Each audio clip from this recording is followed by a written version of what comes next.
Good afternoon, everyone. Welcome to Biomechanics for Lawyers. We'd like to thank the Injury Institute for hosting us, as well as our sponsors, the San Diego Injury Network and Expert MRI. Want to take a brief moment to introduce myself and our panel here. I am Brett Schreiber. I am a partner at the law firm of Thorsness, Bartolotta, McGuire. My co-panelists are Mr. Eugene Vanderpool, biomechanical engineer and extraordinaire, and senior consultant of Vanderpool and Associates. Gene has performed over 9,000 forensic analyses specific to biomechanics and injury and occupant kinematics and similar analysis. We have David Peterson, board certified orthopedic surgeon from Gold Coast Orthopedics and Spine, conducted extensive spine biomechanics research as a part of his PhD program, mentor program at USF, and also is just a similar spine surgeon extraordinaire. And we round out our panel with Dr. Sana Khan, well-known, well-published, exceedingly well-published radiologist and researcher, holder of many a patent, and also a principal of Expert MRI. So without any further ado, I will get started here. And so one thing, folks, I just want to tell everybody as we get started is that throughout the course of this presentation, please feel free to drop questions in the Q&A. It is open for anybody to add their questions to it, and we'll try to answer those questions as we go. So I'm going to start, and then I'll hand the baton to Gene, who will hand it to Dr. Peterson, who will then bring it home with Dr. Khan. So with that, let me get myself in presenter mode and get to my share screen.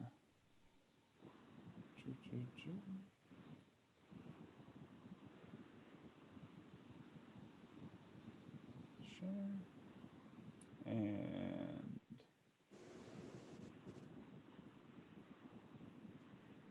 are we in presenter mode? Because it does not appear to be showing up that way from my end. There we go. Yes, you are. There we go. Now we are. All right. So really what I'm going to try to do here today, folks, is to kind of give the perspective of the use of the biomechanical engineer and really the medical folks as well, dealing with the biomechanical and causation issues at trial. I put my contact information here. I'm currently with Thorsness Bartolotta. At the end of the month, I'm actually founding a new law firm. So if you want a copy of my slides or you have further questions, go to the State Bar. You can Google me. But I put all of my contact info there, and will gladly share all of these materials with anybody who asks for them. But again, I think the key to all of this, so that we understand how to use and really work with the biomechanical engineer at trial, as well as, again, the medical professionals, is it's all about setting the stage. And how do we set the stage? Well, we set the stage in voir dire. Right? We start talking about these things and getting people kind of primed so that during the course of evidence, then we can go ahead and kind of get the payoff for the work that we've done. And this really actually happens long before we ever get to trial. This all should, in fact, start in discovery. And so it's all about, I think, in many respects, the words that we use. Right, you're going to hear a lot from Drs. Peterson and Khan and Vanderpool, who are going to use a lot of multisyllabic words and technical terms and discussing scientific and medical issues. But I think what's key is, for the lawyer, you're not that smart, right? It's incredible how many times I've watched lawyers try to get up and talk about things. I think it has a lot to do with our innate sense of insecurity and need to sound smarter than perhaps we really are. But, you know, when you show up and you start using a lot of fancy words, you know, I try to intimidate others by using big words that I don't even understand, right? So I'm the exact opposite of that. I'm very much from the keep it simple, stupid school of litigation. And again, that starts both at voir dire, but really it even starts in your discovery responses, right? I was just responding to discovery in a case where a little old lady of mine got ran over by a City of San Diego fire truck. All right. And so in my discovery responses, I simply say that, her wrist, was broken, her ribs were cracked, her back was broken, and her ankle was crushed. Pursuant to CCP 2030.230, see the medical records for more information, right? Start from the very beginning and framing it in simple terms that you understand. When I show up in a TBI case at trial, this is stuff I use in voir dire. You're going to learn that, my client, the jelly of his brain hit the wall of his skull and caused him a traumatic brain injury. You're going to learn he had some back pain before this, and as a result, it never got better, and he had to have injections and nerve burning procedures. Just real simple stuff. We don't have to talk about epidurals. We don't have to talk about ablations. That's for the smarter people in the room to come in and talk about. It's not for us, or at least it's not for me. And so again, I think all of these things are how you're setting the stage for your experts who are going to show up later on in the course of your case. And you want to get the jury primed to talk about those things. We want to get them to talk about, pre-existing conditions, about making conditions worse, right? How do people feel about that? Do you think that's right? Do you think that's fair? Do you think that's okay? So those are some of the ways. And again, where I'll start on any of these cases is, asking about whether or not they want to see objective findings. Is anyone suspicious if they had claimed that they had a back injury or they had a brain injury? Or would you be suspicious if they had a headache? Would you be suspicious if they told you they had pain? And we just want to get people talking and thinking about all of those things so that as the evidence comes in through our medical professionals, we again have a jury that is prepared to hear it, filter it, and put it in the right bucket in terms of how they are being persuaded. So one of the questions that we'll often ask in cases like this is, this was 5-10 years ago trying TBI cases. I think people had a lot more concern or need that they would want to see a loss of consciousness. I don't think you have that so much anymore. I think people understand that if you've gotten your bell rung a few times, you can get hurt worse. I think people, again, we talk in the news constantly about, pre-existing conditions. It's obviously a big, conversation point politically and otherwise. I think people understand that life is a pre-existing condition. And so that if it gets made worse, someone should be responsible for it.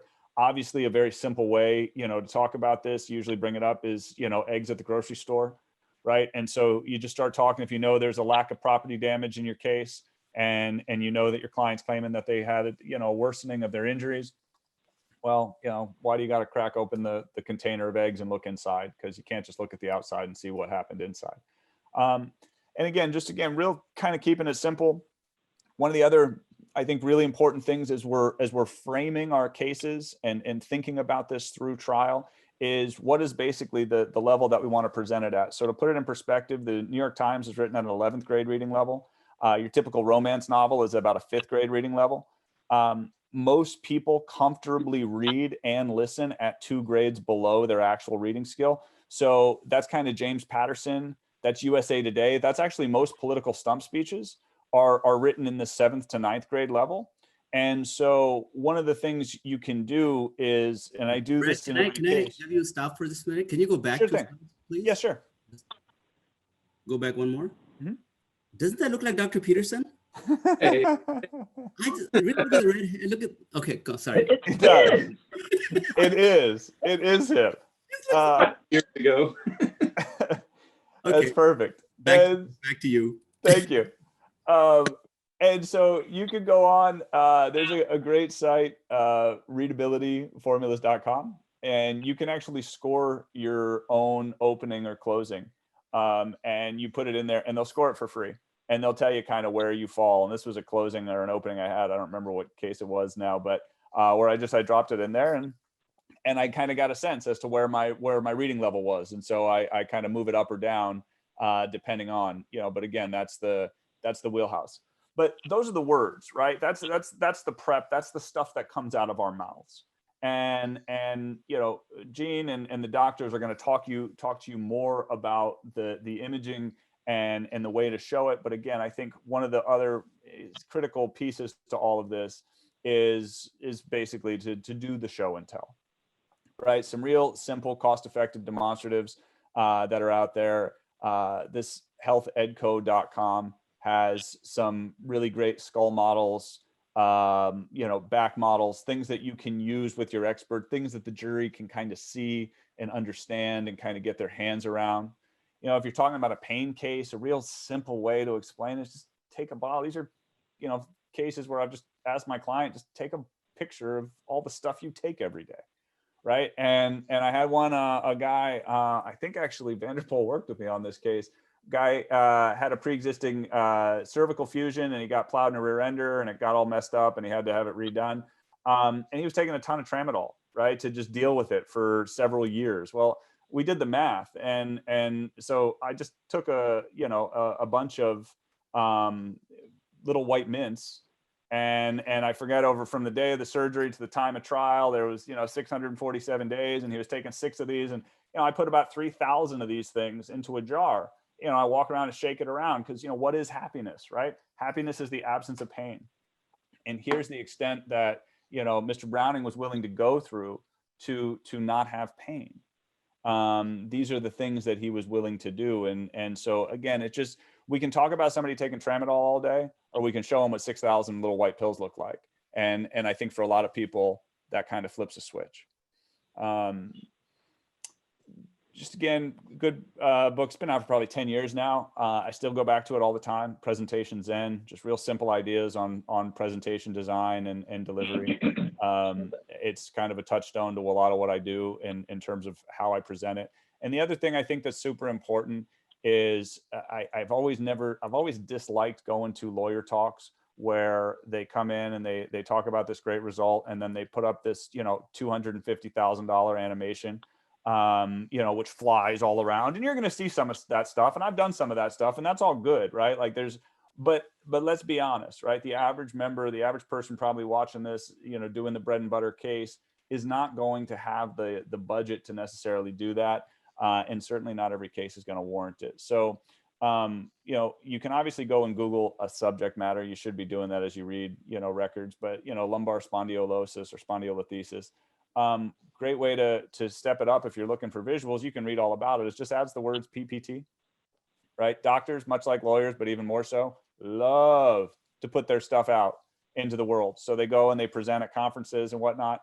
And now when you type in just the medical term, but add the words PPT, now you have all these slides. You have all these slides that people have prepared, oftentimes with really good demonstratives and images about what your whole thing is about. And it's a great way to explain it. You can use this with your experts. You can use this in mediation. It's like I said, it's, right click, copy and steal. I don't know what the copyright police may have to say about this, but honestly, I don't really care. Towards that end, let me just see here. I think we have, okay, we just had a comment. One of the things then, as far as the setup, right? The setup for this stuff. So we've talked briefly about kind of the words, right? We've talked about some of the images. We're going to talk a little bit more about that in a minute. But one of the things that I've found trying enough cases is I'm not going to effectively cross swords with a Sana Khan on radiology or a David Peterson on spinal surgery, right? But what I can do is I can nibble around the edges. And I see all this stuff all the time on plaintiff listservs and defense listservs and wherever you may be, talking about, I'm going to take so-and-so down, and we're going to get him to blah, blah, blah. Bullshit. No, you're not. What you can do, though, is you take the fight to the turf that you know that you can take, right? You get the concessions on everything you can. A lot of these experts who we deal with regularly in cases are very good at what they do. And some of them may be dishonest, some of them may be immoral, some of them may be fudging the science, but at the end of the day, they're usually pretty good at how they sell it. So you're not going to necessarily beat them on it. So figure out what you can get them to agree with. And so these are just some of the things. If you don't have Dorothy Clay Sims' Exposing the Deceptive Defense Doctor book, run, don't walk, and go get it. And these are some of the things I've taken from her and others like her over the years. You'd agree that these ligamentous tears can disappear without, being on imaging, right? You'd agree that a certain percentage of people don't recover. We'd agree that they suffered neck pain. We would agree that they suffered back pain. Just get these concessions, and I'll talk in a minute as to the payoff. We can agree that they had this radiating pain. We can agree they had headaches. We can agree they had photophobia. Get them to say yes, right? When I get the defense expert saying yes, yes, yes, I think that's generally a good thing. I have an affirmative response to what I'm talking about, to my preferred narrative. You agree that the treatment increased. These are facts, right? These are facts. This is the old Obama, right? You can have your own opinion, but you can't have your own facts. And so this is where you get them to agree that the PT started, that the chiro started, that the pain med started, that the frequency and the amount of it increased, right? And if you have been watching a lot of these things during COVID, or if you've gotten the book, another one to add to your quiver is Keith Mitnick's Don't Eat the Bruises. He's done a couple of really good things, and just a great trial lawyer out of Florida for Morgan & Morgan. One of the things that you're going to say, and why all of that stuff I was talking about a moment ago matters, is you're going to get the defense doctor to agree at a minimum that they suffered a sprain or a strain, right? They're gonna give you that, and you're gonna get them to agree that you're not suggesting that Miss Plaintiff was faking that pain when she went to the emergency room, are you? They're never gonna say yes. If they say yes, they don't have any credibility. Then you just got to pin it down, right? And so it's your opinion, doctor, based upon a reasonable degree of medical probability that she suffered a sprain or strain, and that's why she was in pain. Correct? Correct. Great. All right. Simple things. You're not suggesting she's a malingerer. No, you weren't suggesting she was malingering when she went to the emergency room, to her primary care, to the chiro, to the pain med. They're not generally, 99% of the time. I rarely have a defense doctor outside of the world of psychiatry or psychology who's ever going to call my client a malingerer. All right. They're not going to go that far. And so you then also get them to admit, and these are all just little bits. These are the sound bites. Okay. This is all, again, I'm the setting the stage guy, so that when these guys, if you're calling them as your witness, or even if they're opposite you, you've gotten the concessions that you need, but you have set the stage for them to now show up in your trial and help you. And you will also get them to admit that the care was reasonable and necessary and related for at least something. Right? They're going to give you the initial hospital. They're going to give you some PT. They're going to give you an MRI. They might give you a referral to a pain management or a neurosurgeon. Right? The defense guys who do this 99% of the time are still going to give you those things. They probably put them in their report. And then I always conclude, after I got those agreements, you cannot cite to me any other specific event that occurred immediately before the crash of blah, blah, blah day that was statistically more likely to have caused that increase in symptoms we just discussed. True? No, I've never thought of it. No, I don't have anything else I can point to. And you cannot cite to me any other specific events that occurred immediately after, right? That would have been statistically more likely. No. And you got to correlate the two, right? Yeah. These are not particularly controversial points, but now you get to the payoff. And that's where you're coming in. And this is, again, goes back to voir dire. Ladies and gentlemen, the defense has a handpicked and hired neurosurgeon. Right? Dr. BS has come in here, and you can talk about all their bias, right? They 99% for the defense. They make $1 million a year. They spend half their time in court, blah, blah, blah, blah, blah. And even Dr. Defense admits that the plaintiff was hurt in this crash. Now he's going to come in here. He's going to downplay it, but it's very important for you all to know that he admits that the crash caused an injury. And it's important because that puts to rest any suggestion that the impact was harmless. And so it caused her to have injury to her neck and we all know that because even the defense doctor has conceded that point. And this just, again, helps to prime the jury to hear the evidence and filter it properly.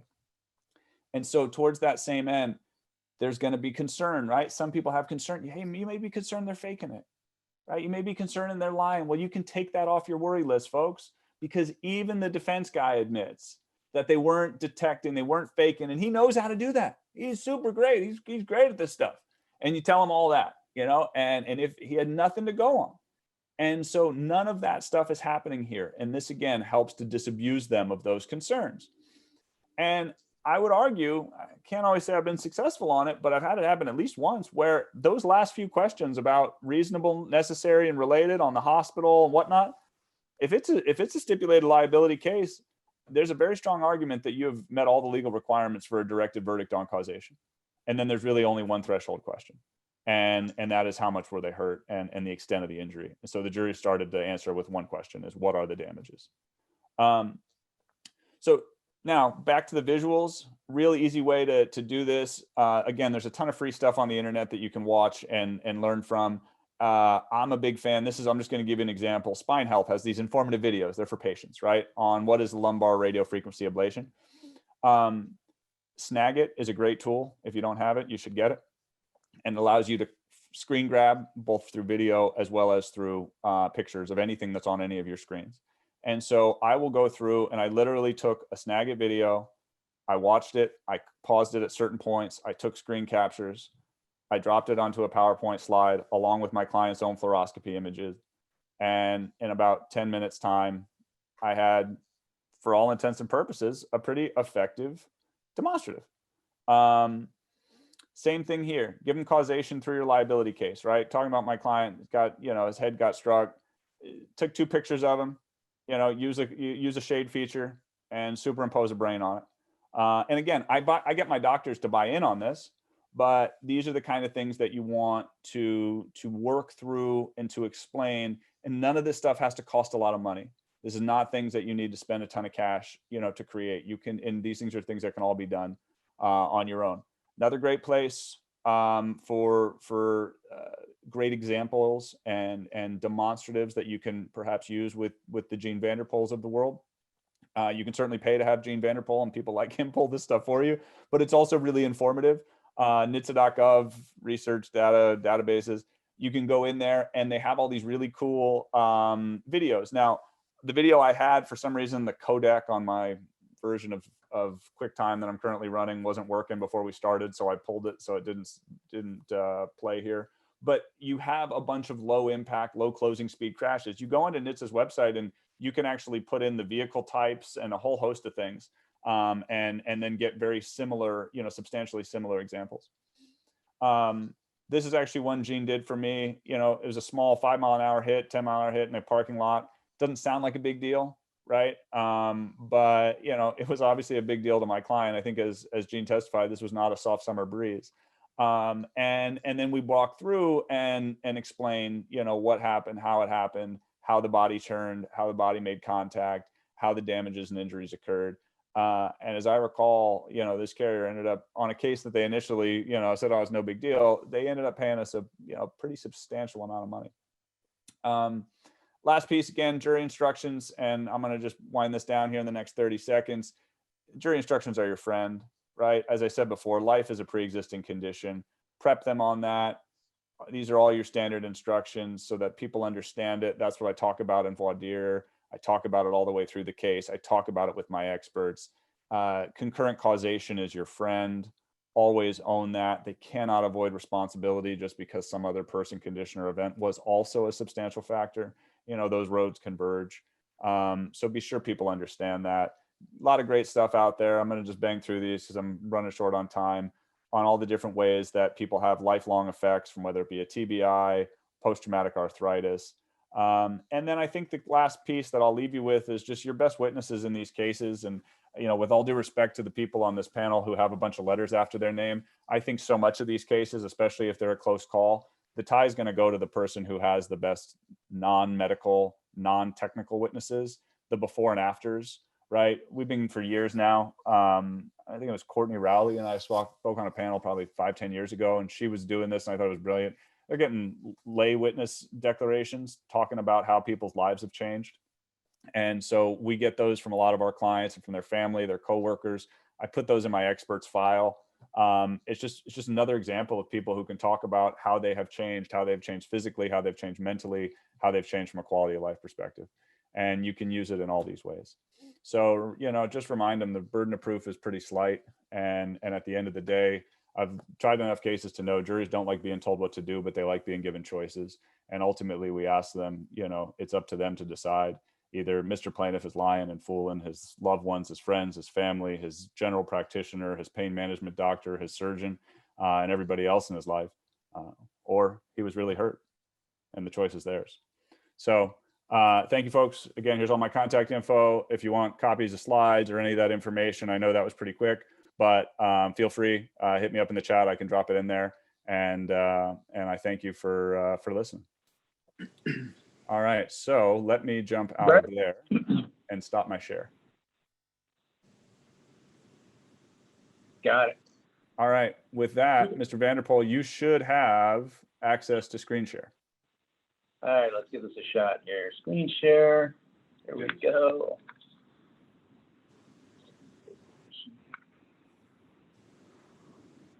All right. Got it. Is it coming out clear? Biomechanical forensic engineering. Looks good. Good deal.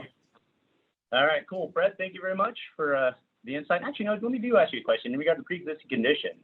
How do you address that in opening argument?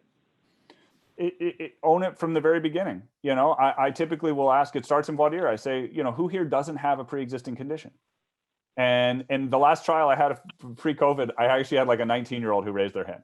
I was like, okay, everybody over the age of 25 who doesn't have a pre-existing condition, right? And everybody raises their hand. And then we just start talking about it, you know, and what happens when someone, you know, someone made it worse. And we normalize it. We take the elephant out of the room and we just own it and we accept it and we talk about it so that everyone gets that if you make it worse, you're still responsible for it. Yeah, that's actually one of the strongest things I think, at least that we see from a biomechanical standpoint, is when you, for a plaintiff case, it is the pre-existing physiological compromise that an individual has. Smurl's nose, hypertrophy, you name it, any kind of anomaly you can get. I think it's after age 18, like 64 to 83% of people will have some form of pre-existing degenerative compromise. Obviously, it's not really the years, it's the miles that you put on that body of yours. So, in any event, we're going to dive right into here on the biomechanical forensic engineering and black box technology. Again, any questions, just chime in on the chat box, I believe, so it can make it interesting, so that having me just standing and monologuing. But biomechanics, what really is it? Well, biomechanics is looking at the human body from an engineering perspective. How the human body fails is more so what we're interested in. Those in the endoprosthetics, artificial bones, artificial joints. You know, a biomechanic would probably have designed that probably uncomfortable ergonomic chair that you're sitting in or that ergonomic keyboard. It's really the human body's interaction with their components. Accident reconstruction is just like it sounds. It's reconstructing the accident, kind of addressing the who, what, where, when, and why of an event. To do the biomechanics, you need the accident reconstruction component. You need to know how big the event is. Is it like we talked about earlier, is it a soft summer breeze, or is it like being hit by Halley's Comet? That's what we need to quantify to take it to the biomechanical component, where we can start talking about, hey, these physiological tolerances have been exceeded.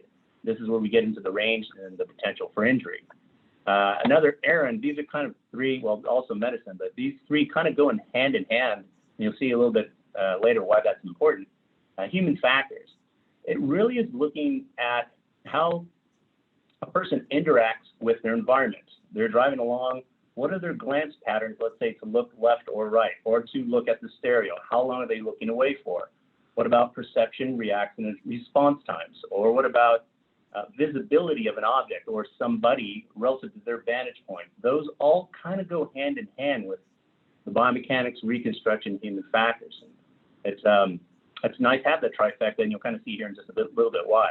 Then the last part, which is, these are probably the most common ones or experts that you have in the field or a trial, is medicine, where you look at the treatment and the diagnoses, and specifically the medical causation. And there are, I think, 7 different subsets for specific diagnoses, according to AMA guidelines, as far as what's necessary to accommodate that. But these are all essentially tools that you have at your disposal to help present your case and have the jury understand what specifically is going on. This next section is a short 2-minute video, but it kind of gives you a synopsis of what we're going to be talking about here over the next 20-ish some odd minutes here. Accident reconstruction, visibility, line of sight. What can one see in the rear view mirrors or directly out in front of their vehicle? What about how vehicles come into contact with each other, their damage profiles? Biomechanics, obviously, how the human body reacts to forces and loads. Are meniscal tears consistent with certain types of vectors of load? This is a little snippet from Brett Schreiber's analysis, or the forensic animation component of it. What does it look like? How is it going to be presented so it's in a palatable manner for the jury to not just hear it, but to see it? Drone imaging, which is a cool thing. We'll go through some of that here, but you can get a perfect 3D mapping of images and locations, which really help you and help us take care of the case. Laser scanning, another cool tool where you have, like this case, the tree and the vehicle are scanned separately, so you can actually merge them together and take a look at what's the profile of an area of the vehicle that the person got injured. Or visibility analysis. What can one see with respect to their position? No problem here. Oh crap, now there's a problem. If that goes into human factors, and also expectancy of components. There's no contact between the vehicles, but the insurance company denied because it was an imminent peril situation. And what did it actually look like and what was presented to the individual? And video analysis or reverse projection. We'll go through, I think, 2 cases about that, which is cool because it gives us a real definitive understanding of how to tie what we see on an animation and be able to put it into position. This is what it looks like. We merge our video data with laser scan data, and we present definitive scientific information to the trier of fact, or in this case, it's the bench trial or arbitrator or mediator. But really, that's kind of the flashcard version of what we're going to be talking about here for the next few minutes. We spoke about human factors, biomechanics, and accident reconstruction. A really good way of having, or an important component of doing that is having an expert that can take care of multiple different facets.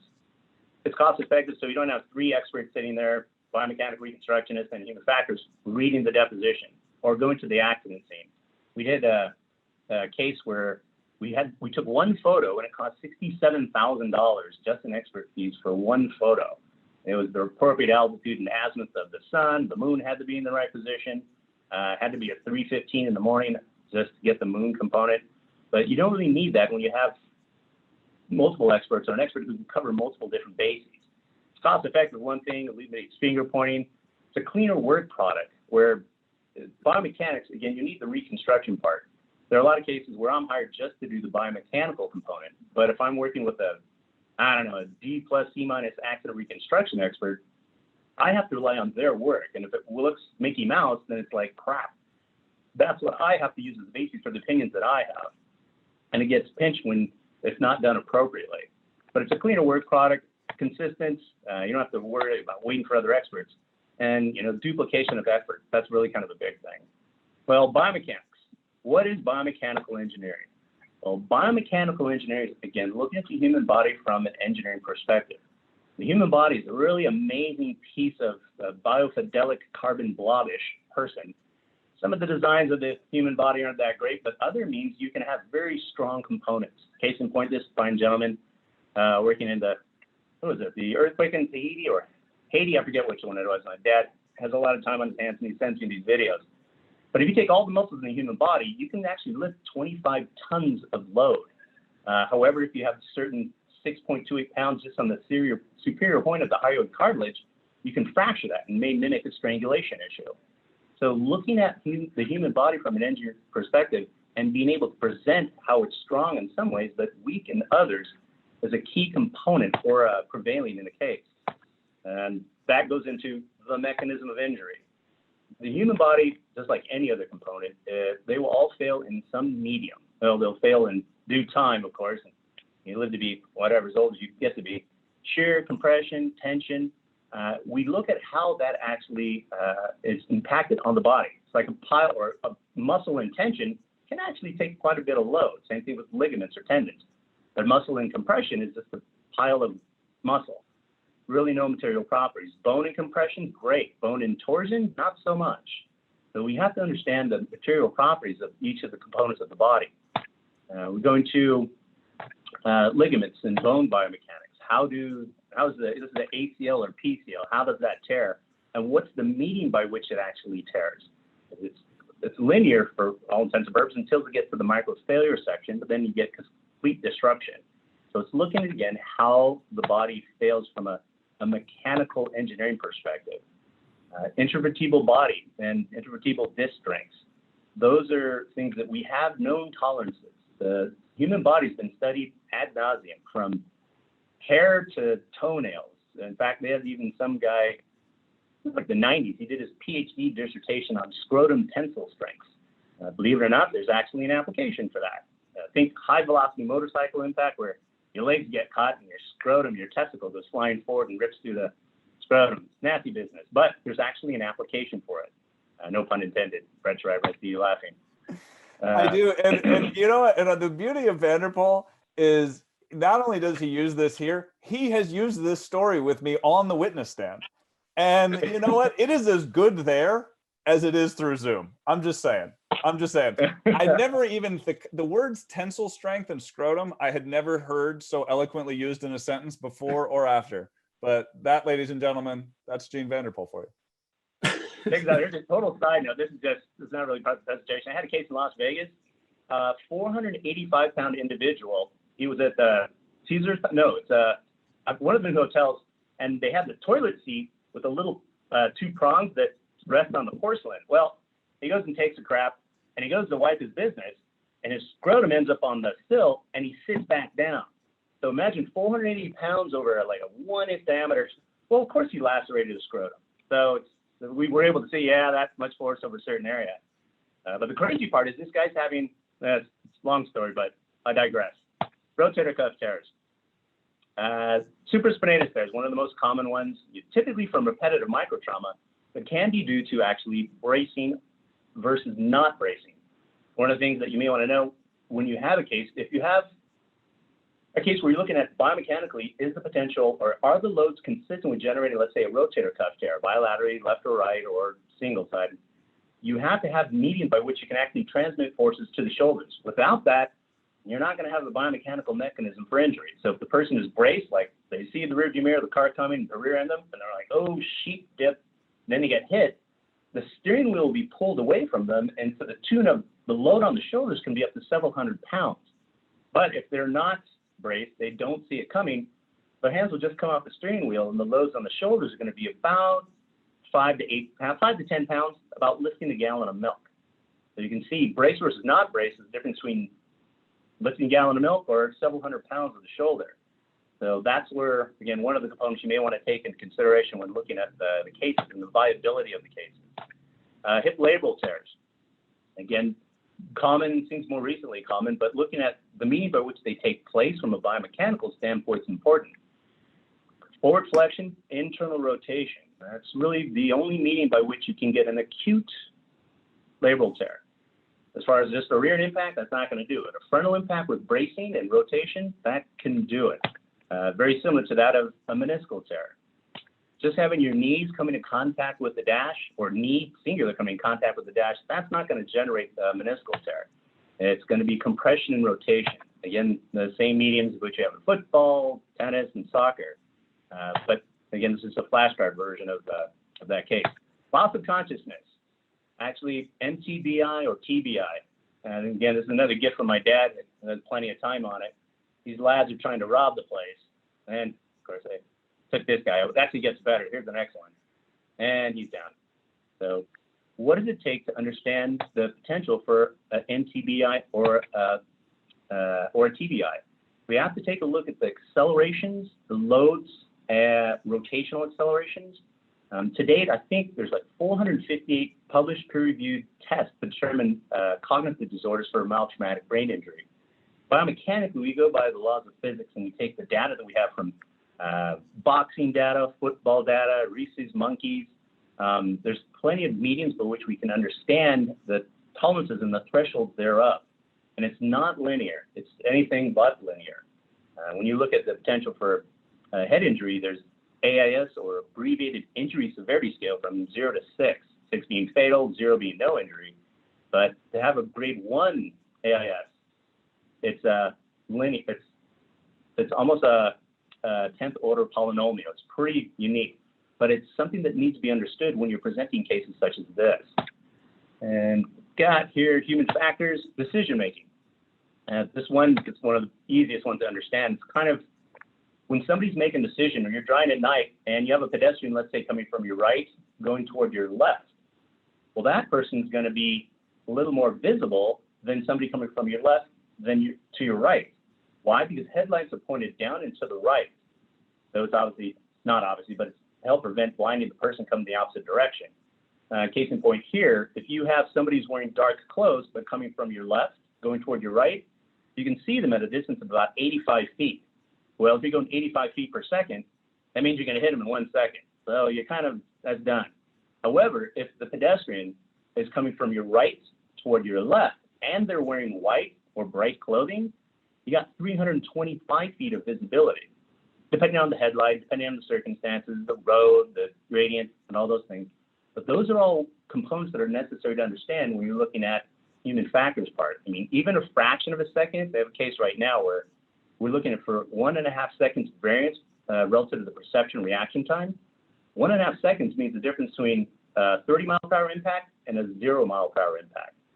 And that's it. That's why these fractioning of times and distances are so key to have an understanding when you're looking at these cases.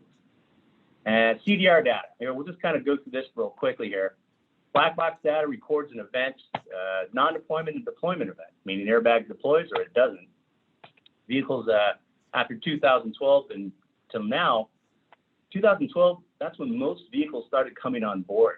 It's because there's a Federal Motor Vehicle Safety, CRF 49.563.5. It's basically to say, look, if you're selling a vehicle in the United States and it's recording data, you got to make the data available to the public. Multiple different names, ACM, TCM, rollover sensors.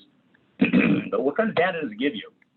Vehicle speed is a 1/10 of a mile per hour, the restraint status, the driver, braking and deceleration. We'll see here in a second why that's important. Some can store up to 6 different events. Hit one vehicle, hit another one, hit another one. Each one of those, you'll get the event. Infotainment systems, a new and interesting component of forensics. Basically, when you plug your cell phone into that Apple CarPlay, it starts absorbing all the data that you're sending. Any text, any phone calls received, phone calls taken out, it's recording all that data. Some of them have a 50 gigabyte hard drive that stores all that data. But lastly, we want to know the delta V. I'll give you an example of a case that we have. Oh, here. Now, I'll show you what the latest is. It's actually not the latest. It's something that's happened over the last.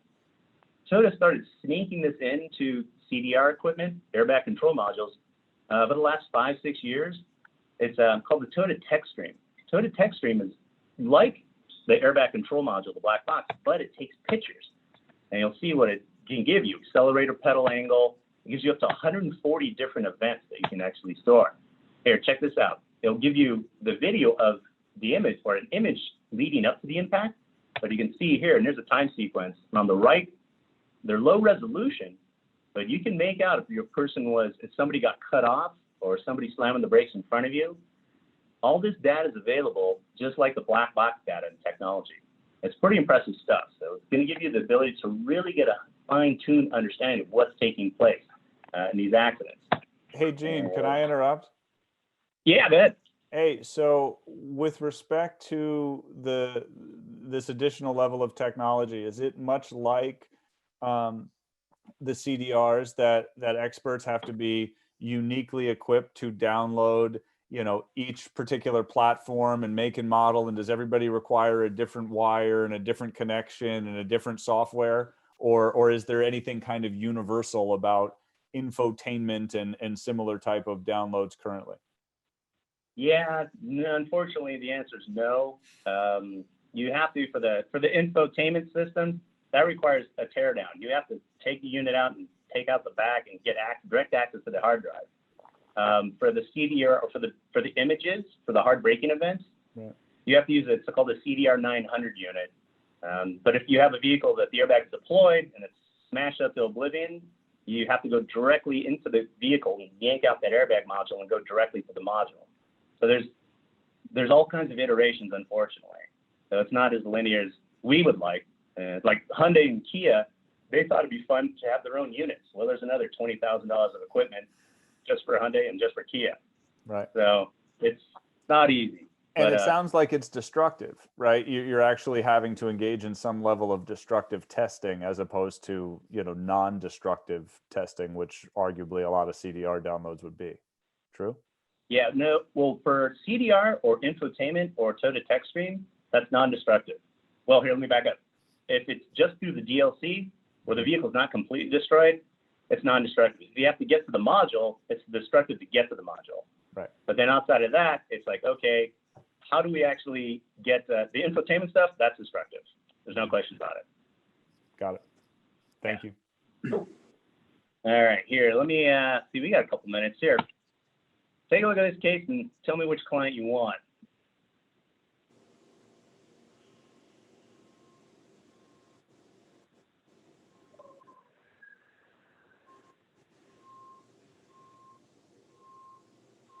Yeah, well, here are the facts leading up to the case, or leading up to my involvement. The driver of the red truck, all he saw was a white flash, and he hit it at the last minute. Driver of the F-150, the white one, said he was stopped for 5 to 10 seconds. Driver of the Honda, 19-year-old female, just got engaged, quadriplegic with severe brain injury. Well, driver of the red truck says, hey, let me give you the policy. The driver of the white truck, let me go back, driver of the white truck says, hey, I'm stopped for 5 to 10 seconds. Where's my liability? Well, we pulled the white truck's CDR, and we were able to see that, hey, for the 5 seconds leading up to the impact, what's his speed? It's 41, 39, 31, 25, 14. He's not stopped. He's actually coming in pretty hot. And if you take a look at the differences between the numbers for every second, he's scrubbing off from -2 to -1. He's scrubbing off about 11 miles an hour a second. It's about a little over half a G. So the guy's motoring. The guy's clipping. Basically, we're able to show, because originally they said no liability, drive the white truck. We're denying it. Anyway, policy is now open. We take it to trial. We find out, well, he's not stopped. But not only he's not stopped, he's slamming on his brakes. Slamming on his brakes for the non-deployment, the rear impact, and then you see the frontal impact. That was able to get a 5% comparative just by virtue of the CDR data. Without that CDR data, we would just have to go with what he said. I am stopped for 5 to 10 seconds. But with the CDR data, we're able to show, hey, there's liability. It was only 5%, but that 5% was worth like 14 million or something like that. I forgot what it was. But here, just kind of cut up here in the next 5 minutes or so, 6 minutes. The next section is a little bit of a forensic porn for you, so you can kind of see how we actually present these types of forces and loads and how we go through the biomechanics of an event. You can see where this is, Walmart. You can see that one of the Walmart employees, it was a shoulder check and she fell. It looks relatively benign when you look at it from the video, but if you can overlay a skeletal system and pin the shoulder, the cranium, the hip, you can see that it's a little bit different. Once you have that match, you can take the camera and go off to the side and say, well, what does it look like from the perspective if we want to see what's taking place with the right shoulder? In this case, that was the big injury. The biggest one is the right shoulder as a labral tear. Yeah, right shoulder labral tear. There was also a knee issue in regard to compression and internal rotation. But and then the last contact with the wall, the most significant one is the contact with the ground, falling on an outstretched hand, one of the number one causes of rotator cuff tears. Case in point, we were able to show that just from the video and be forensically, digitally accurate. That's kind of the cool part of being able to get the surveillance video. We can digitize it, lens correct it, and we can dial it in. Here's another case, biomechanical analysis and accident reconstruction. The issue here was, take that little arrow where somebody can make a left-hand turn, or a little section where it's a double yellow line, then it's not a double. The person gets tagged. But being able to present to the jury what takes place is crucial. This one's unique in that the impact was offset, so that the head didn't go back and hit the headrest. The head would go back and to the left away from the headrest, so you're going to have greater cervical extension. You can see right there, what is the load? Well, we're dealing with about 199 to 271 pounds. Stress essentially on the cervical aspect of the spine. That kind of gives you, hey, we see the accident coming, but knowing the dynamics and the rotation of that vehicle is the key thing. 3D animation and accident reconstruction. The guy in the golf cart says, hey, I was only going 2 miles an hour, and he stopped at the stop sign there. Well, he also traveled about 38.9 feet post-impact and then skidded for about 13 feet. You can see he clearly wasn't stopped. But looking at, what are the injuries? How do we present them? Well, we take a look at, first off, the fractures. We have 3D models, laser scan models of the cranium, so we can go inside and see where the petrous fracture is. We have a basal ring fracture or a basal skull fracture. Then we go through the brain injuries. You see the brain sloshing inside. It was a lot of work, by the way. You think it was pretty easy. But identifying the specific components of the brain that are suffering white matter, gray matter, diffuse axonal injury. Actually, the animation we did showed how the shearing of the axons takes place. And let's see here, what do we got? Human factors of visibility. Again, we kind of spoke about this where there was no contact. No contact. Is it an imminent peril? What happened? Well, you can clearly see the person was cut off, and under those circumstances, this is what they would have been presented with. Another case, the defense on this case actually failed to include that big, large white SUV that's forward and to the left, which again, from visibility, that's what obstructed the view of between the driver and the large tractor trailer.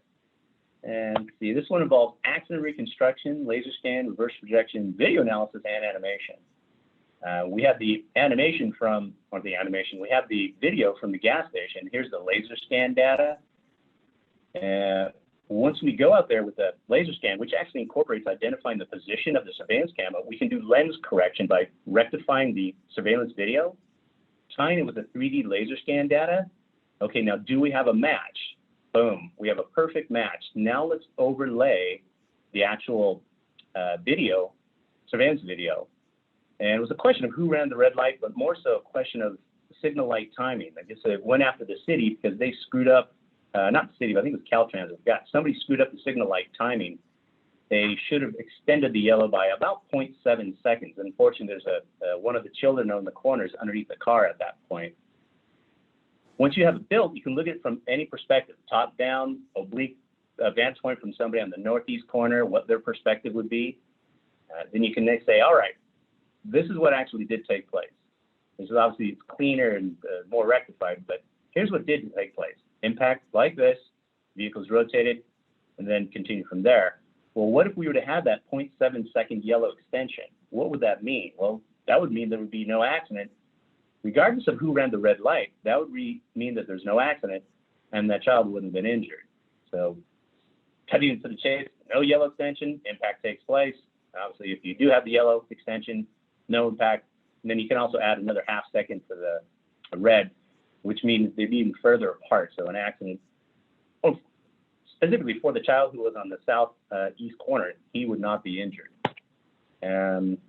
Biomechanics and reconstruction. Again, this is laser scanning the vehicle and the tree we've done separately. Similar to the head injury of the previous one, once you have the models built, or not the built, you have the scanning built, you can separate them and you can identify the specific areas of impact that are taking place. What about the topography of the roof? Well, where did the injury take place? Well, upward and to the left. Well, we have, similar to the previous one, what are the cranial fractures that have taken place? And again, we can line those out relative to the records and kind of give the jury an understanding of not just this type of impact, but you can actually see inside what's taking place with the cranium as far as fractures, and also what's taking place in regard to the brain. The cerebral spinal fluid, 1.07 specific gravity, and the cavitation of the cerebral spinal fluid, and really the abruptness of the contact and the accelerations are such that it generates these types of injuries. Here, Brett, you know, last weekend you were out crowd surfing. What was it, a mosh pit? I forgot where you went. We got Brett actually crowd surfing. I got a video of it. It's kind of funny. And he was belly aching about him being thrown down by one of the security guys because, you know, security always throws him out. So here's Brett. There's two security guys here trying to hold him up. I was in the front trying to punch him. But anyway, trying to hold him up. And it's a question of were they holding him up or pulling him down? The video you can see is not that clear, but when you actually have pinning of the wrists, the elbows, the knees, and the shoulders, you can see what defensively is taking place. It's a little gray when you just look at the video and stills, but when you actually have it rectified so you can see the show, that's really the best part of it. Last one is the animation, reconstruction, and human factors. This is kind of the full Monty of what we do as far as identifying streets, intersections, areas of impact. I forgot the specific circumstance of this one, but it really was the driver of the vehicle. Well, here you'll see in a second. The driver of the vehicle was going over the speed limit, but also not paying attention and saying it was in civil twilight, which has a different visibility pattern. So admissibility is a function of, is this accurate? So it is. We got the animation part. So here's an actual video of that location. Then we went back to the animation so you could see the impact. And it's a question of, well, did the pedestrian have the ability to see that vehicle? And if so, what were the lighting circumstances leading up to it? Again, it's a 44 and a 25 zone. And you can see that all the things that, well, you can't see it here, but all the components that were presented to the driver of the truck. And we identify them, by piecemeal. There's road markings, there's slow, school crossing. There's also, there were two of them, signs showing pedestrian traffic ahead. Keep warning and keep an eye out for that. And also the ground lights, hey, pay attention to those, make sure that they're intermittent or not intermittent, they were intermittent. So it's like all these things were presented to him, but he thought it'd be more important to pick up what was on the floorboard of his vehicle. So that's really it. This is really kind of to give you an idea of all the tools at your disposal from a biomechanical perspective, from a reconstruction perspective, from a CDR perspective. So to that end, to bring it back to Brett Schreiber, back to his crowd surfing. All right. Thank you, Gene. One last question. The defendant actually disputed liability when they ran over a kid in a lighted crosswalk going 42 and a 25? That was one part, yes. I need more defense lawyers like that in my life. That's outstanding. Yeah, well, you know what?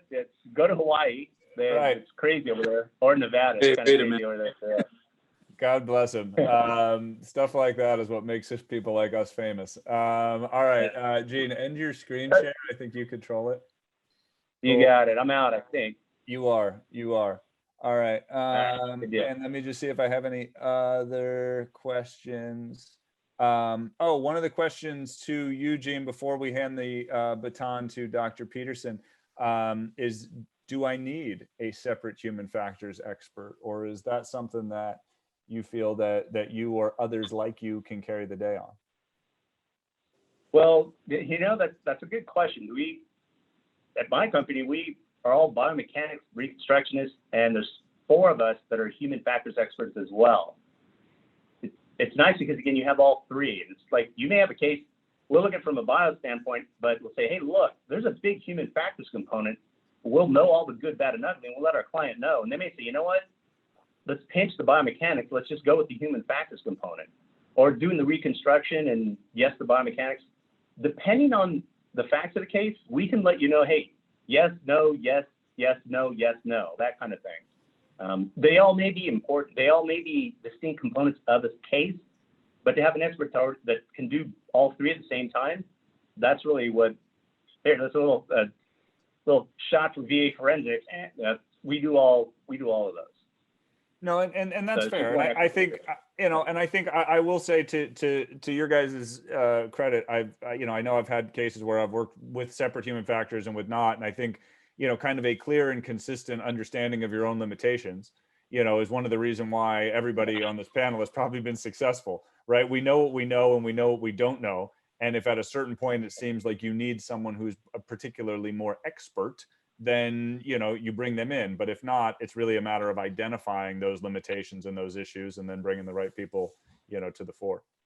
All right, fantastic. Thank you. So Dr. Peterson, we are now handing the baton to you, sir, to talk about it from your perspective as a spine surgeon. Awesome. Well, my talk is definitely not going to be as interesting with the videos, that's for sure. That was pretty amazing. I'm going to try and cover, obviously this is a huge topic, like Eugene's was, the mechanism of injury for neck and back injuries. I'm going to go through some basic information and then a little more complicated. And there we go. So again, you've got to picture the spine as a curved structure. So don't forget there's 2 lordotic curves and 1 kyphotic curve. So in the neck, it curves forward. The mid-back curves backwards, and then the lower back curves forward. The structures are all very tight, and so there's not much margin for injury. So a top-down view of the spine shows the shock absorber in the front. That's where the annulus and nucleus are. And then the spinal cord is protected by bone. And in the mid portion, you'll see the 2 joints, one on each side, that allow for motion. Those are basic concepts everybody, I'm sure, is aware. So the mechanism of injury is critical to try and determine what sorts of injuries we face and whether they make sense. So an automobile accident where you're propelled forward, you have a flexion force, you'll have a tear of the posterior structures. In an example where you fall and hit your chin on a table, you're going to tear the anterior part because of the extension injury. A diving injury is more of a compression force, and you can get either a compression fracture or a burst fracture, and we'll go through the differences. And then there are more complicated multi-directional injuries like falling off a horse and landing against a fence, obviously. So the mechanism of injury, as Eugene was pointing out, is very important to try and identify the various factors. So in a slip and fall type situation, you have work area factors like a slippery floor or moving equipment or objects, trip hazards. You have to consider the speed of the force, like a fall from a height, off a ladder, etc. And also the magnitude of the force. Automobile collisions generate tremendous forces, and the surface hardness in a fall makes a big difference too. Direction of the force applied in relation to the body parts, as Eugene had pointed out, is critical. Remember that some of the basic laws of motion and energy, that energy cannot be created or destroyed, but it can be changed in form or absorbed. So a motion injury is basically caused by the body's absorption of that energy. So twists, falls, hit by an object, all of those become very important. Then, of course, there's always the human factors. Some of the patients are very large, some are very old with fragile bone, some have multiple medical conditions. These are all things you should consider. So as we start to move to more specific motor vehicle collisions, there's all the different forces involved. You've got frontal impacts where the vehicle stops abruptly and the occupant continues to move forward, plus or minus a seatbelt and airbags, which make a big difference. A rear impact, the vehicle is accelerated forward and everything in contact with the vehicle is also accelerated forward. Now, if that vehicle that was accelerated forward hits the vehicle in front of them, now the passengers and occupants have they have a front and a rear impact, which increases the likelihood of an injury. Lateral impact is a T-bone type accident. The most common areas of injury we see are head, neck, chest, and then pelvis. Rotational is where somebody does like a pit maneuver. They hit the back end of the vehicle and it spins, and you'll have forces that are similar to a front and lateral impact. And then the rollover collisions are like that horseback riding example. There's multiple impacts, multiple different angles. This is where we can have shear type injuries. And those are the ones that damage internal organs. Your organs are attached inside your body to fixed points. And if you accelerate or decelerate quickly, you can actually tear those attachments loose and bleed and cause other injuries. So again, we have all of these different types of collisions. All of us have seen these various impacts that can be pretty substantial. I'm going to skip through those. And so if we just consider the head and neck, the cervical spine is usually, not always, but usually curved. And with significant forces applied, different injury patterns occur. So basically, if you look at that head and neck model and the person bends their head forward in flexion off to the left, you'll have an injury to the posterior structures. If they go backwards, they tear the front of the spine. If they pull their head from the neck, it's a distraction type injury at the top of that picture. And then at the bottom is where the head is compressed down on the spine and causing either a compression injury or a burst fracture where the bone actually basically explodes. And then there's various combinations depending on whether you have multiple patterns, not just a single one. So it's very important to note a few things. First is the exact direction of the force in the middle slide, and then seatbelt signs where they'll tell you whether the person was, number one, wearing their seatbelt correctly, and number two, it can indicate much more severe injuries. The person on the right side of this slide is obviously trying to talk to someone or sleeping and is improperly using the seatbelt, which can cause a whole multitude of injuries.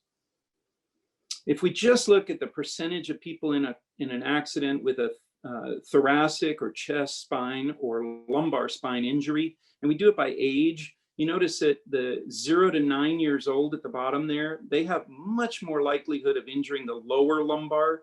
And then the rest of the age groups are basically similar in that we have a thoracic predominant injury, or a thoracolumbar, in other words, where the rib cage part of your spine meets the lower back. But you'll see the lower lumbar is very small percentage-wise of these impacts. And if we look at well, this is 53 cases where they looked in depth at the injuries of thoracic or lumbar fractures and injuries, you can see it's T12 to L3 predominantly. And again, if you look at the different mechanisms of injury, of front impact, side impact, multiple collisions, the compression component is the predominant factor that's attached to the spine injury. We're going to get into that a little more in depth.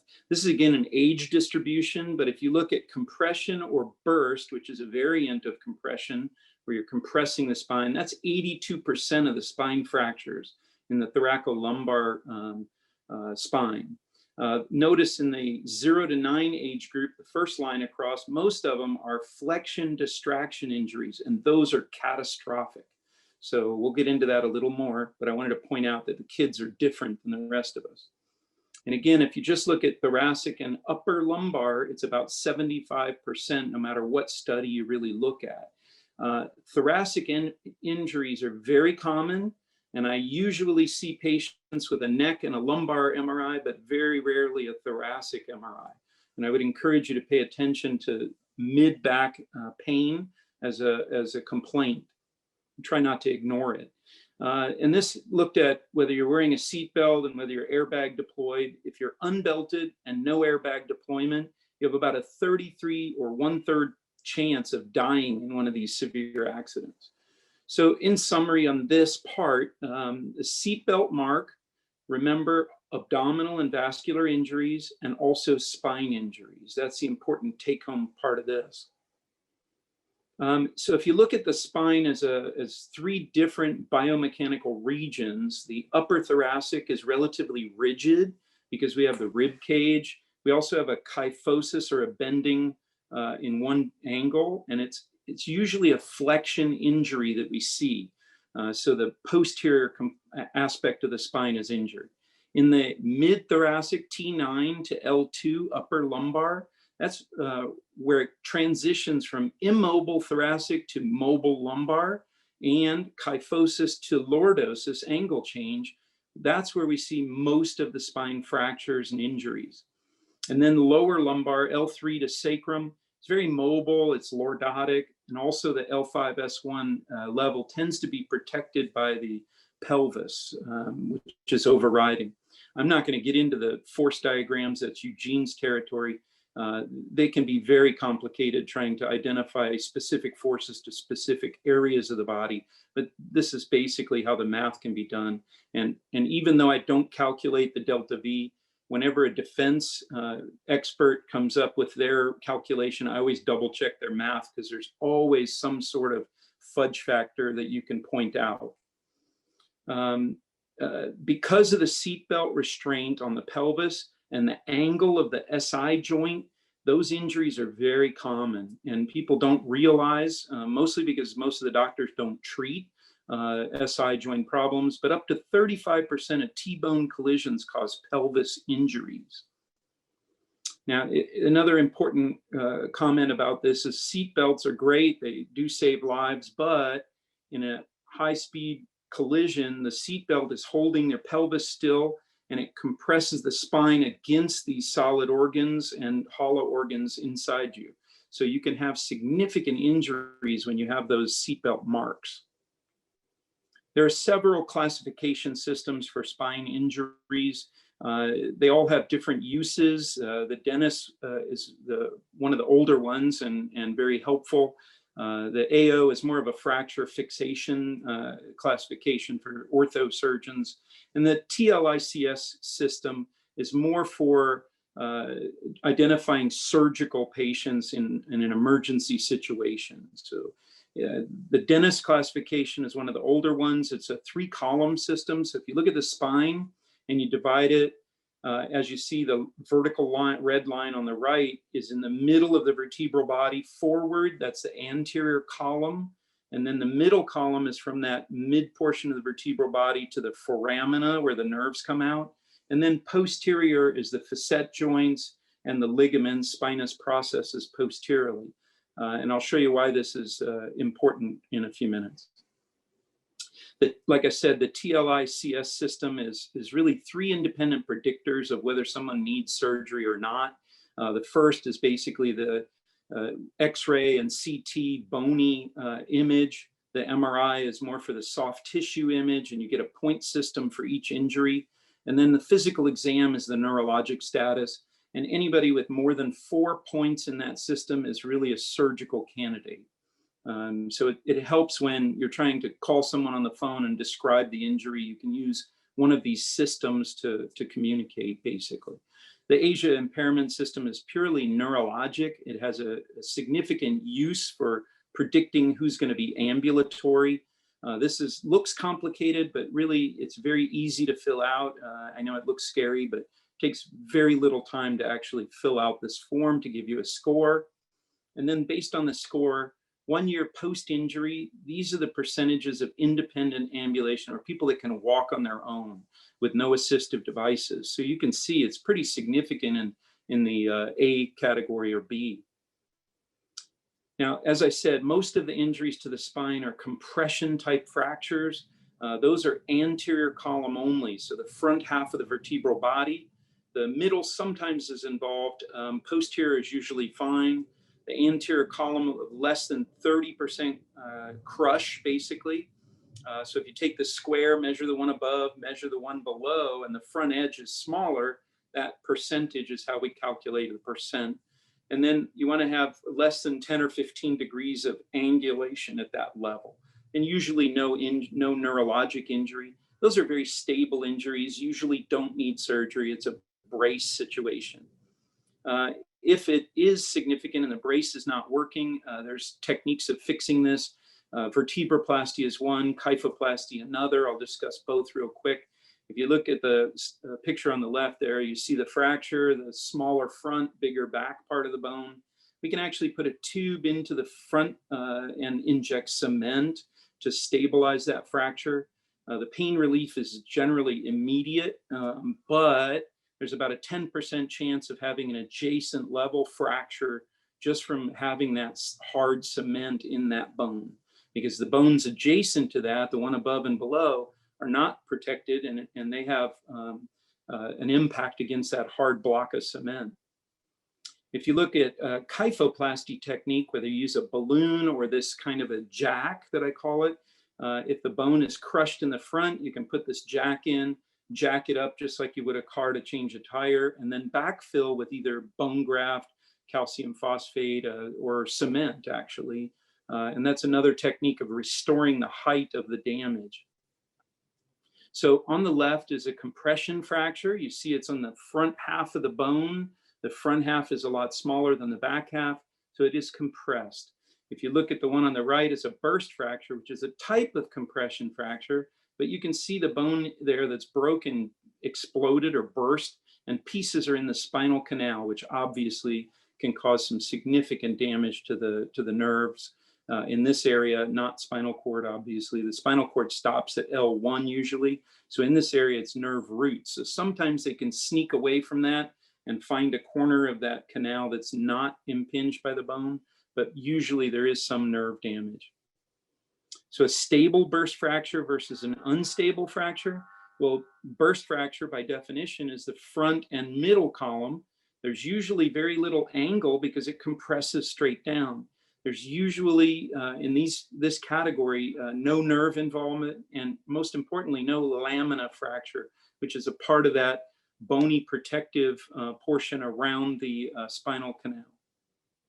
Now, in an unstable burst, you've had the same compression, but it's involving all three, the anterior, middle, and posterior column. There is widening of the pedicles, and I'll show you how to measure that here in a second on a standard AP film. And you look for lamina fractures on the CT to see, because there's a very high association with the nerve being pinched by a lamina fracture. To measure the pedicle distance, generally you just measure on an AP view between the circles at the top portion, that's the pedicle. The distance there at L1 on down to L5 increases. So if you have a wide distance at L1 and a more narrow distance at L2, you have a burst fracture at L1 because the pedicle should be more narrow up above and wider below. It's very simple. You don't need an MRI or a CT. You can see it immediately on the AP view. Chance fracture is kind of the old seatbelt injuries. This is when we had a lap belt, no shoulder belt, and the body went way forward because it wasn't being held back by the shoulder strap. Most of the injury is either bony or ligamentous, and then there's combinations of a little bit of each. I'll show you on the next slide. The ones that go through the bone completely are very stable and usually don't need surgery. The ones that go through the ligaments are very unstable and they do require surgical correction. So this is a picture of the 4 different kinds. The A is a bony one. It goes right through the bone only. And that is a very stable injury, even though inherently it doesn't look that way. And B is the most unstable with the tear of all the ligaments and disc space. C and D are also obviously surgical because they're unstable as well, but don't mistake no fracture for stability. This is an interesting slide, and I may have to draw on this picture, which just give me a chance. I'm not real good with this, but I'll try. Yeah, this is a jumped facet, a locked facet, or a facet joint dislocation. So in the neck, we're looking at the facet area, and right here, you'll notice that joint is lined up, this joint is lined up, so is this one, but then, oh, wait a minute, there's no joint, it's over here. So this bone right here actually went in front of the other facet and got stuck. And so that's an interesting problem. It's very difficult to correct. It's hard to do without opening the skin and actually resecting bone. Oh, sorry, gotta get rid of the pen. Flexion distraction is another bad one, and this is common in kids. It's very easy to miss, and it may look benign. It really doesn't look bad because when it distracts, it comes back and lays back down about where it should be. So it, on the post-injury film is usually not that horrible looking. A CT scan would help decide what type of injury it is. The anterior column is usually more than 50% crushed. The middle column is sometimes intact, and then the spinous processes are way wide. So that's the tip-off that you have a bad compression fracture, but you have that separation of the spinous processes. Fracture dislocation is a horrible consequence, almost always in neurologic deficit, quadriplegia, paraplegia. It can be very significant. Developmentally, we have these spondylolistheses, L3 to S1, but not above that. Remember, most of the fractures are from thoracic to L2. So if you see one above L3, you've got to think trauma, not developmental. So this is an X-ray version of a fracture dislocation at T12L1. Obviously not hard to pick up on an X-ray. This is an MRI scan of the same patient.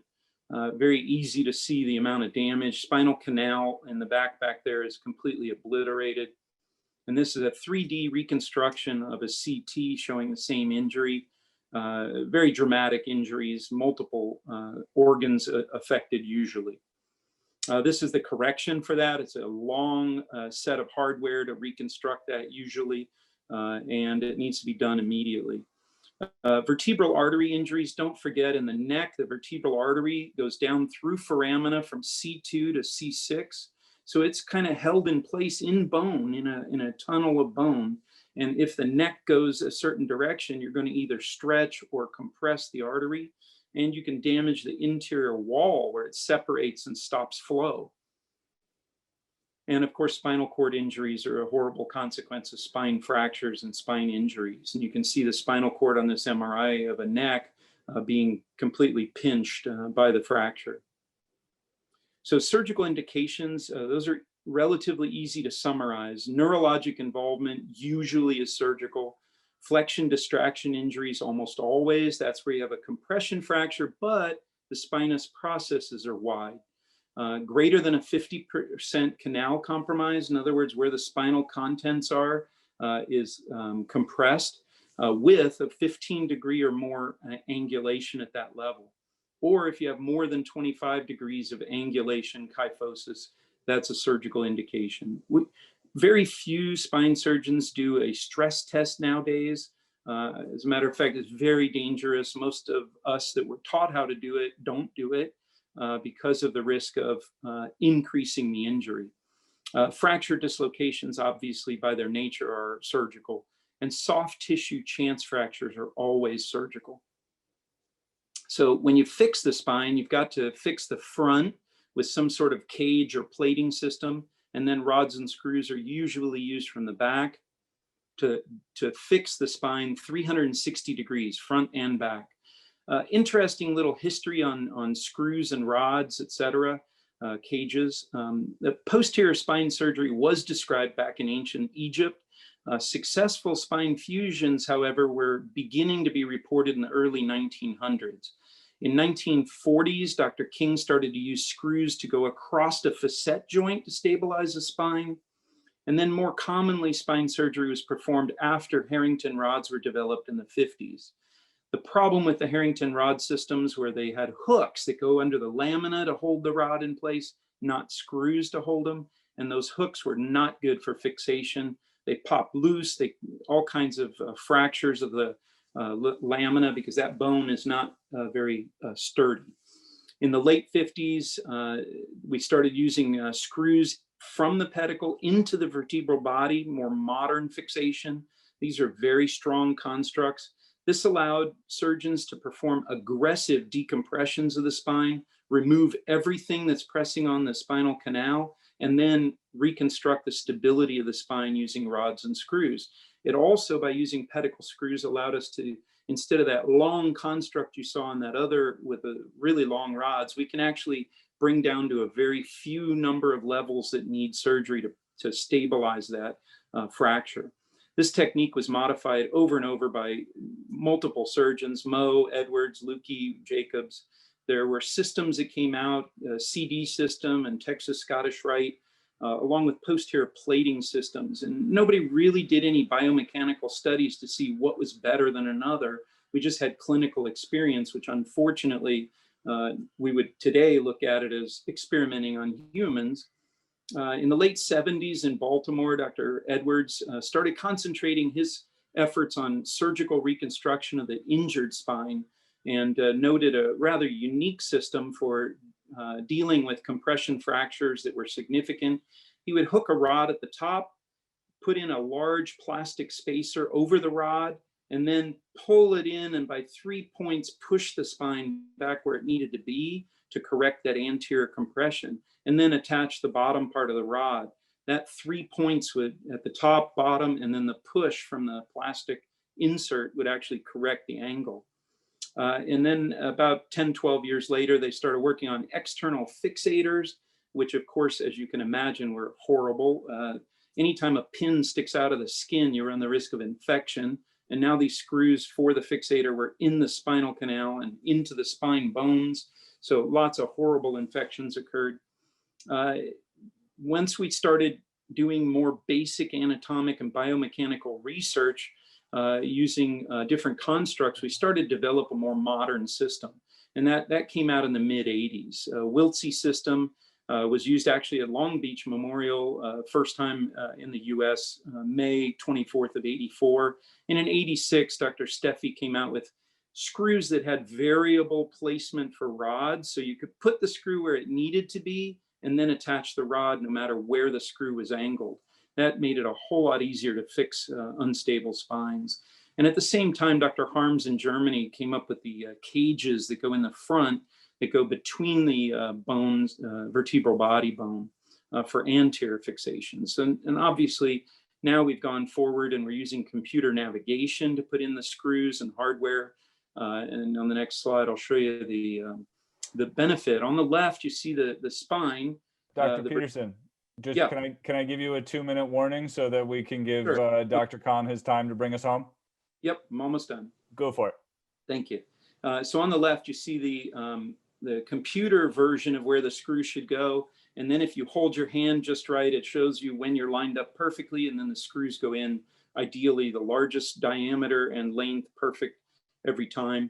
This is the basic testing that we do biomechanically for different constructs to test things that fail and things that work. And this is very important work biomechanically studying different constructs. And thank you very much. If there's any questions, I guess we'll handle those however you guys decide. Fantastic. Thank you, Doctor. No, I think No we worries. got, I think we've been answering most of the questions as we've been going. I want to give Dr. Khan his full 20 minutes, which will wrap us right into 3:45. I have one last question I'll ask that I didn't get to that goes back to Vanderpool, but I want Dr. Khan to get his full time. So if we still got a minute or so on the back end, I may have one other question for Eugene, but without any further ado, Dr. Sana Khan. And Doctor, you are both muted and not on video. There we go.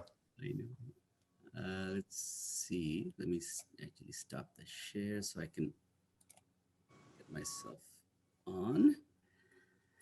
Oh my goodness. Bring it home, huh? Is that what you said? I did. And I know if there's anybody who can do it, it's you.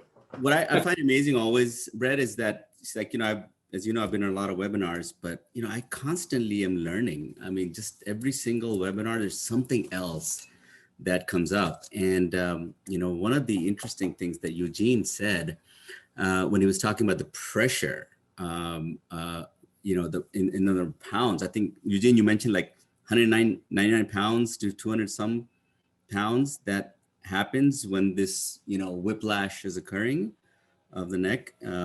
So let me see if I can bring it home to you guys. You know, the interesting thing what happens with radiology, with imaging, is that often before the patient even gets to Dr. Peterson, an MRI is done. And most certainly before Eugene gets the case, there's going to be some MRI or MRIs that are already done on the case. So although we are a secondary service provider as radiologists, it's not uncommon that we actually come in fairly early into the case. And the reason being is, you know, often as medically speaking, we're using MRIs it's kind of fork in the road, right? Because trying to figure out what direction we go in treatment. It's also not uncommon that the attorneys are using this as a fork in the road as to what's sort of the value of the case, where's the case at. So it's really, really important for us to make sure that what we do is taken seriously, because the direction of the case can actually often be determined by what the MRI does, so or MRI shows. So and also, you know, the decision making that Dr. Peterson has to do in terms of clinical decision making, MRIs are a part of it, right? So certainly clinically he makes a lot of decisions, but imaging wise, it helps, I think, significantly. And importantly, in terms of what he even gets to do, because in today's world of insurance, third-party payers, if you have a negative MRI or minimal MRI, it's pretty tough for doctors to get authorization for treatment. And PI is a little bit different because, you know, you pretty much have to talk to the attorney and see what the case policies are and stuff. But when it comes to other insurances, it's pretty tough to get if the MRI is minimal or normal. So biomechanics and imaging. So let's talk about that a little bit. And you guys, you know, you feel free. You'll be able to have my slides, share them, knock them out. Like I said, you know, Brett, you were talking about how doctors post it. I give my PowerPoints are all you guys'. It's available to you to use in whatever way you like. So let's talk about gravity, right? So gravity matters. If not, we would probably be floating away into space somewhere. But gravity does certain things to our body as well. And these are old published research studies. I'm not going to try to, like, you know, list all of them, but we know that the pressure within the disk space actually changes with weight bearing. And the pressure changes, and this is without a whiplash scenario that Eugene was talking about, right? So between laying down to sitting, flex, by the way, the greatest pressure within the disc is not actually, the difference is not between laying down and standing, it's actually sitting. You have higher pressure sitting flexed than you do in standing position. And that's why a lot of people complain, you know, when they're sitting and working for hours that their backs hurt. But the pressure difference is, you know, essentially it's like lifting 25-pound weight to compare to 185 to 275-pound weight, which is pretty significant, right? And so what does that do to the imaging, to the body as we're looking for injuries? So I'll give you just quick examples and talk about biomechanics in terms of how that affects the spine particularly, but other body parts as well. So if you look at the slide, you can see the patient laying down, recumbent MRI. The alignment looks pretty decent. This is the lumbar spine, the lower part of the spine. And you can actually see a couple of dark discs, right? A little bit of a disc protrusion back here, the L3, L4, but the spinal cord and the cauda equina, which Dr. Peterson was referring to, the lower part of the spinal cord, the horse's tail, where the nerve roots are, looks pretty okay. Except that when this patient was complaining of his pain or his incontinence was when he was sitting down. And so when we had this patient done in a weight-bearing sitting position, look at the instability, right? That shows up, compression of the cauda equina in the back, that is completely being missed in your recumbent scan. So if I give an MRI result back based on this, you know, it can go down a different path of care versus if the results are this massive instability and compression in the back, right? So again, it's very important. Now, how do we get ourselves to do these kind of studies? Well, so I have, you know, 40 of these machines in my business, so about 25 locations, and I have high field scanners, midfield scanners, uprights. But what I really, you know, what I like to do when it comes to musculoskeletal imaging, I don't really care if the patient's standing or sitting or laying down. What's really important to me is that I do symptom-specific imaging. So if a patient comes to Dr. Peterson and says, Dr. Peterson, my back really hurts when I'm standing and when I bend, you know, I want to be able to replicate that position and give that the doctor back the images that were done in that position in which the patient was complaining of their symptoms. So like I said, I'm agnostic to it. I get paid the same regardless, but my preference is to always do symptom-specific imaging if and when I can. Okay, so this kind of technology really allows us to do that. It's a front open design for these upright MRIs. So patients literally watch television, but they can be standing, they can be sitting, full flexion, full extension, because it's front open design. And the table rotates so we can even lay them down, right? So we can do these kind of studies. Now, this is something, it's a slide that I often use, and maybe, you know, you may have heard me say this before, but the average head actually, Brett, any idea what average head weighs? Give it a shot. Unmute yourself. 10 pounds? You watch Jerry Maguire. I'm impressed. Okay. So really it's 10 to 12 pounds, right? Okay. So, all right. So, what's that? All right. I'm actually impressed with myself on that one. Okay. I just pulled that out of thin air. Well, it's a good guess, but you ever been bowling? On a few occasions, yes. Have you ever lifted a 12-pound bowling ball? It's a legit weight for sure. Legit weight. Yeah. Here it is sitting on your, so what you have is you have a bowling ball sitting on a stick, okay? And the stick is a vertebral column. So think about if you have a bowling ball on a stick with the fulcrum, what will happen if you're running as fast as you can? And I don't know how fast you can run, but some of the football players run more than 20 miles per hour, okay? Imagine if you come to a sudden stop, which is what happens in these accidents, right? You're running as fast as you can, you come to a stop. What will happen is this bowling ball will continue in the direction of the momentum that takes it, okay? And what happens is that, of course, we see this damage that happens to the neck. You know, the amount of pressure it takes to have a herniated disc, for the annulus fibrosus to tear, it's significant. And I'm sure Eugene can tell you those kind of pressures and how significant they are. Well, that's what happens because Eugene is talking about, up to 200 pounds of pressure that gets created for these annulus to tear and the discs to get herniated. And people generally just poo-poo disc herniations, So if you think about it, this thing is moving in all different directions, okay, the bowling ball. And depending on the direction, you're going to have different kind of injuries to your body. Well, guess what's holding this bowling ball up here to the stick? You have 5 ligaments, basic 5 ligaments and muscular structure around, but inside you have 5 ligaments that are the craniocervical junction, okay? Now, you know that when we do cervical spine MRI, we typically start, if you look at the right image here, you guys can see my arrow, right? Moving? Yeah? The yellow arrow? Okay, good. So we typically start, and next time look at your cervical spine MRI reports. What you'll find is that it starts at C2 down to C7T1, okay?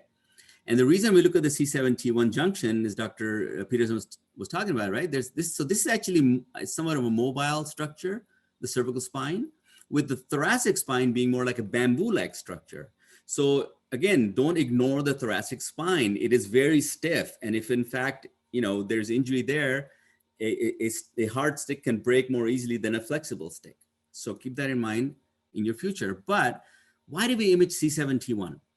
And that is because it's a mobile joint. It's a transition between cervical and thoracic. So there's a mobile joint. Well, if we're looking at C7T1 on our neck MRIs, cervical spine, why in the world are we starting at C2? Why are we starting here? What is even more mobile than your C7T1 joint?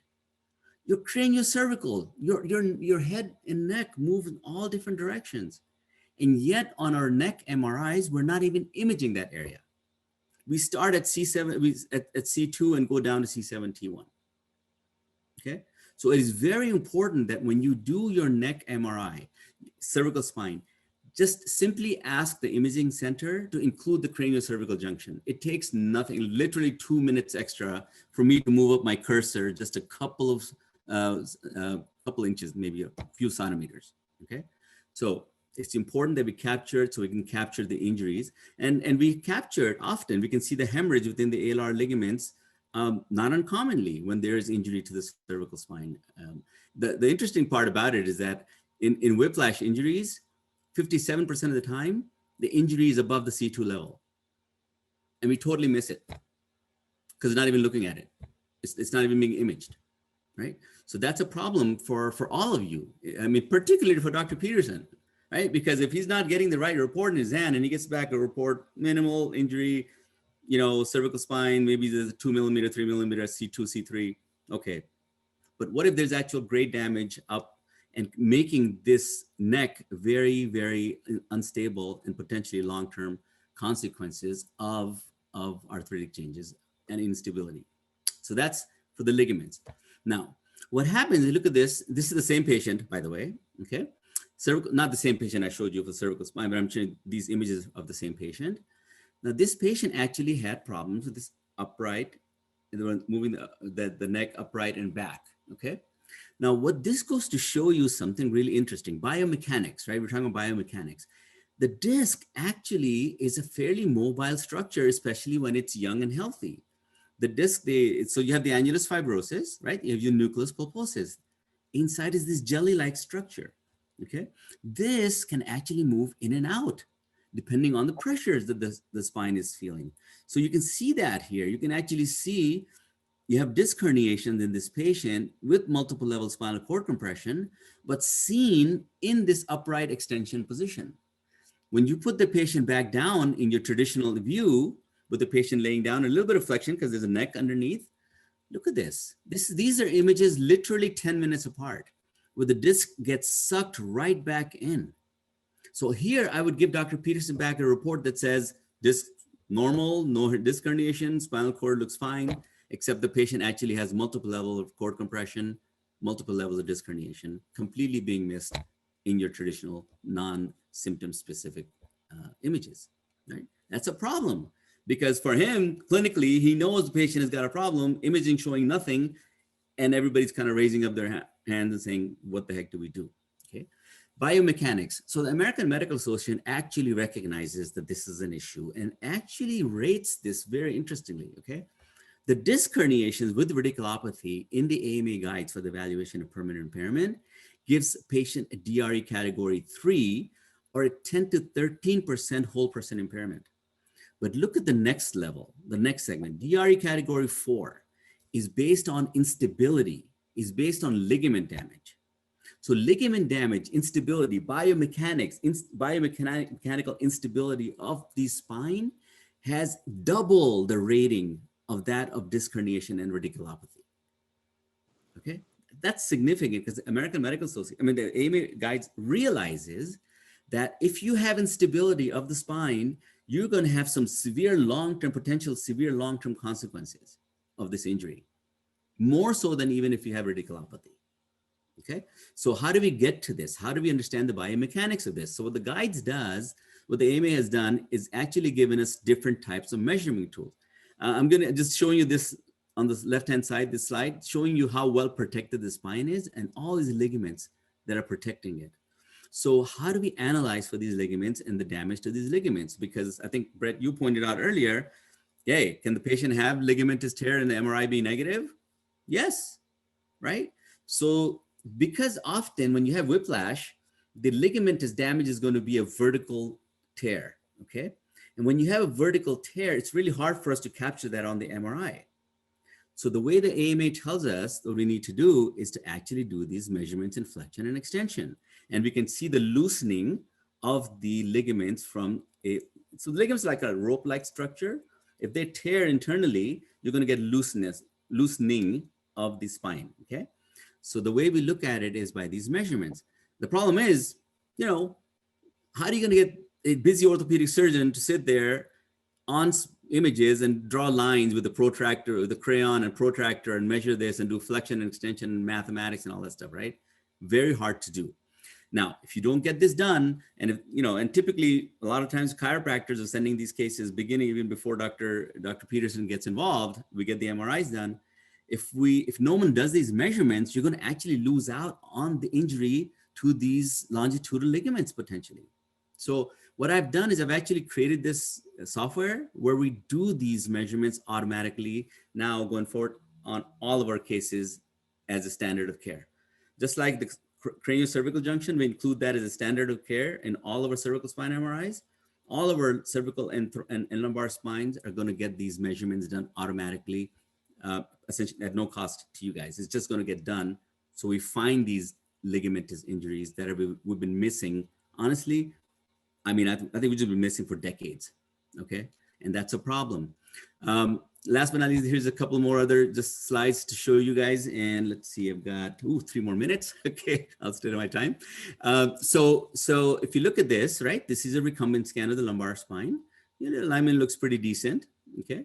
That's the normal curvature, because remember Dr. Peters told you about the, you know, the curvature, the thoracic, and then it comes back to the lumbar and curves. Look what happens here with weight bearing. But what's interesting thing about this is not, there's whole different factors here that I'm noting for you guys, but this is really interesting. Not only is there reversal of curvature, and of course we could see this large disc herniation here, but look what happens with the spinal cord. So the cord actually lays posteriorly with gravity when someone's laying down. So on the MRI, we wouldn't see the cord impingement. We would not see that the cord is being impinged by this disc, but it's not the disc hitting the cord. It's actually the cord hitting the disc, okay? But you wouldn't be able to see that unless you did this patient with biomechanical weight bearing, right? So now the same thing, of course, you know, it's not just the spine, you know, weight, gravity matters in other parts of the body. Here's a knee that looks pretty decent, well alignment, meniscus look fine. Same patient, 10 minutes later, we do this weight bearing, posterior on the lateral meniscus about ready to fall off. Alignment obviously is off, right? Here's a shoulder. Have we not done external rotation on this patient, we would have totally missed the labral tear, because this is what it would have looked like otherwise. Hey, So Dr. Khan, can I ask you a quick question from our attendees? Sure. It was asked if, Brad Hallen asked if we have a study done by you before you were doing the translational instability analysis, can we have you reread it? Yes, we can. As long as I've done flexion and extension imaging on that, then definitely. Perfect. Thank you, sir. Yep, yep. So this is a real quick, this was a review paper that talked about how many injuries are missed if symptom-specific imaging is not done. Some reported 65%, some 67. Let's go with the lower one at 52% out of Oxford, England. 52% of the time, if you're not imaging the patient in the position of symptomatology, you're actually going to miss clinically relevant pathology. That's a pretty high number, okay? And what's the consequence? Well, you know, numerous studies have been talking about failed back surgery syndrome, and I'm sure Dr. Peterson talked to you all about that. I'm sure he sees cases in which patients have failed back surgery and they come to him. But you know, one of the main reasons there's failed back surgery syndrome is failure to identify the structural source of pain correctly to begin with. Because if you look at this MRI, here you have a 2, 3, 4, 5, 6, C5, C6, large disc herniation, spinal stenosis, spinal cord compression. That's the surgery. If the surgeon had gone and done that level only, they would have missed the fact that there's another level right above that's pretty large. So it's much better to actually, in the surgical plan, to do one incision, take care of both of these, whether it's through microdissection or whatever they decide to do, rather than doing one level and then the patient pressure transferring up, coming back 6 months later after therapy and all that for a second surgery because the patient continues to have symptoms. The correct diagnosis is actually so very important for us to do. And I think it's my last slide, but you know, what's the long-term consequences of whiplash injuries? Do you know that after 15 years, and these are all published articles, 70% of patients that have whiplash injuries continue to complain of symptoms referable to the original accident? That's a big number, 70% of the patients. So to be able to really do the right diagnosis and really look at these patients in the right position and really having biomechanics, understanding biomechanical shifts, it's very, very important. Now, I know you guys are attorneys and you know, maybe it's, you know, you guys rely on us, but I think if you're, the more learned you are about this stuff, the more you can, I mean, it's important to even talk to the doctors and guide them, because we get into our regular routines, keep on, you know, just doing the regular stuff. But there's a lot of research and publications that has come out already on how biomechanics actually affects imaging, and certainly in terms of surgery and the things that Dr. Peterson was showing you in terms of the advancements and the 3D reconstructions and all the knowledge that we have available. Your clients should really get the best care that you possibly can get. So, you know, as a team, that's what we try to accomplish. That's all I had to say, and I did finish it on time. Fantastic. Dr. Khan, thank you. Yes, I could not agree with you more about the importance of bringing the A team in on these cases. And clearly, present company excluded, we were fortunate to have such a team here today. One final question that I had that we didn't get answered for Gene, and I think it's going to be relevant to a lot of people. And Gene, you got 30 seconds to answer this question. If there's a lot of damage to a car, but the EDR doesn't show it as an event, what do you do? You have to make sure that the actual CDR that you're imaging is the one relative to the actual event. You can total a car and not have an event. I could do with my car key. You can have damage to non-load bearing components, and that may not generate an event. You can have a 1 mile per hour delta V, deploy the airbag. You can have a 60 mile per hour change in velocity, not deploy the airbag. It's a function of the jerk rate, which is something for another time. But you have to understand the physical parameters of the vehicle relative to the unit. Some units get overridden, some units only stow for a certain amount of time. Got it. So it really depends. All right, no, that's good. That's good for 30 seconds. All right, with that, we said we'd be done by 3:45. According to my clock, it's 3:47. I want to give a special shout out and thanks to the Injury Institute for hosting, as well as the San Diego Injury Network and our friends at Expert MRI.